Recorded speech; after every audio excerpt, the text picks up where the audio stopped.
Olá, eu sou o presbítero Gederson Santos e no podcast de hoje vamos falar sobre a morte, um assunto que deixa muita gente intrigada.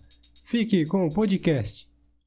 A expectativa de vida média do ser humano é inferior a 30 mil dias. Como dormimos a terça parte desse tempo, na verdade vivemos menos de 20 mil dias. Para Schopenhauer, o problema da morte encontra-se no princípio de toda filosofia.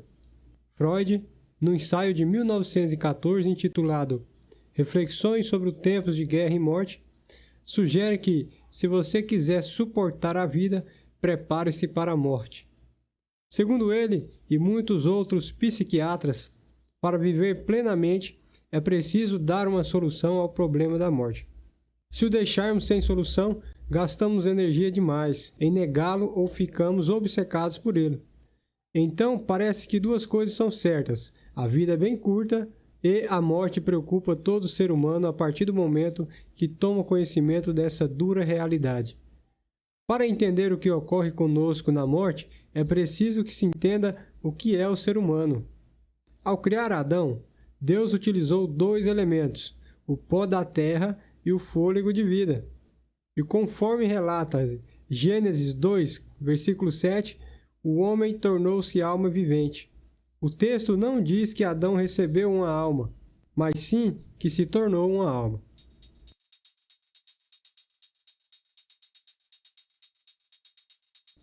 A consciência e a vida são, portanto, o resultado da harmoniosa relação entre o corpo, o pó da terra, e o sopro ou fôlego de vida que Deus concedeu ao homem. Já a morte é o oposto da vida. Veja o que diz Eclesiastes 12, 7. E o pó volte à terra como era, e o espírito, ou seja, o fôlego, volte a Deus que o deu. Resumindo, pó da terra, mas fôlego de vida é igual à alma vivente. Tira-se um dos elementos e a alma vivente deixa de existir. Antes de Adão e Eva se desviarem da estrita obediência a Deus, ele lhes havia feito a advertência de que, no dia em que comessem da árvore da ciência do bem e do mal, certamente morreriam. Mas Satanás introduziu uma mentira que dura até hoje. Disse ele: vocês não morrerão coisa nenhuma. Segundo o dicionário hebraico-português e aramaico-português, a palavra alma, em hebraico nefesh, significa ser vivente, pessoa ou vida.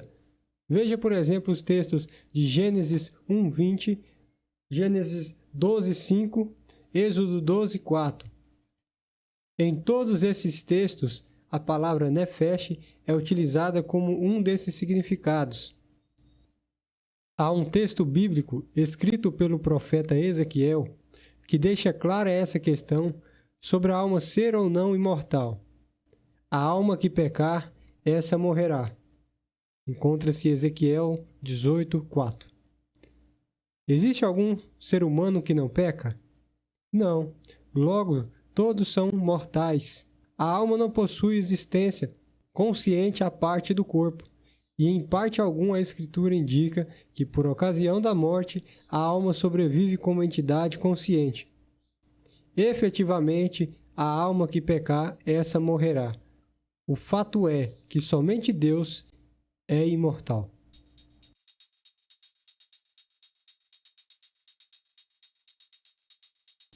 Comunicação com os mortos. De acordo com a Bíblia, apesar do que alguns dizem, é impossível haver comunicação com os mortos.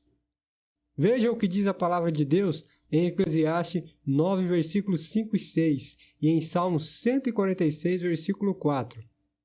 A Bíblia, inclusive, proíbe o envolvimento com práticas como a consulta aos mortos. Não se achará entre ti nem encantador, nem necromante, nem mágico, nem quem consulte os mortos, pois todo aquele que faz tal coisa é a abominação ao Senhor. Deuteronômio 18, do 10 ao 12. Por isso, se você quer dizer algo, entregar uma flor ou fazer o bem a alguém, faça agora, pois na sepultura, para onde tu vais, não há obra, nem projetos, nem conhecimentos, nem sabedoria alguma. Eclesiastes 9, 10. Quando Lázaro morreu, Jesus disse para seus discípulos que iria despertá-lo do sono. Eles acharam aquilo estranho, pois não entenderam o que Cristo havia dito. Foi somente quando viram um morto, que já estava em estado de decomposição, sair da tumba vivo, que entenderam aquelas palavras do Mestre. E é interessante notar também que, ao sair do sepulcro, Lázaro nada disse sobre alguma experiência após a morte. Ele simplesmente acordou. Agora pense bem, se Lázaro estivesse no céu, não seria uma grande injustiça da parte de Jesus chamá-lo de volta a essa triste vida, sujeita a doenças e novamente à morte? Não, Jesus não faria isso com ele, nem com ninguém. Lázaro estava dormindo, inconsciente, como ficam todos os que morrem. Mas se os que morrem ficam inconscientes, não podem participar deste mundo e só voltarão à vida quando Cristo retornar, quem são os que aparecem dizendo ser espíritos desencarnados? De uma coisa jamais podemos nos esquecer. Satanás é um inimigo astuto e persistente. Ele pode se transformar e parecer um anjo de luz.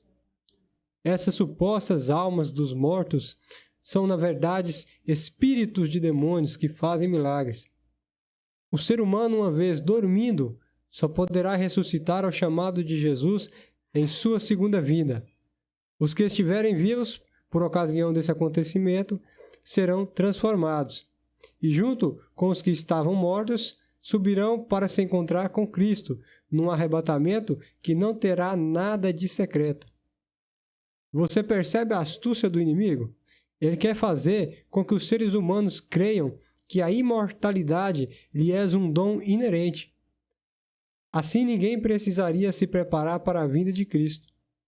O que Satanás prega é que todos são imortais. De um jeito ou de outro, a vida continuará. É a velha mentira do Éden.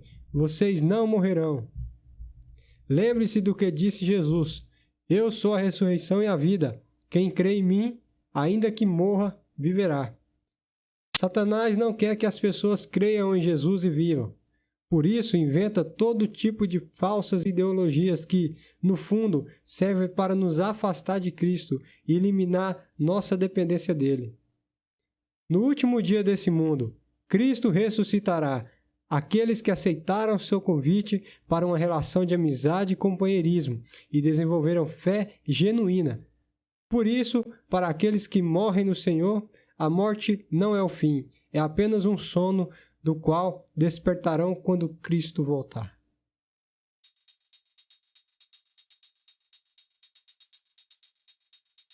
E esse podcast foi um oferecimento de Michelson Borges, editor da revista Vida e Saúde da Casa Publicadora Brasileira, através de sua obra O Resgate da Verdade.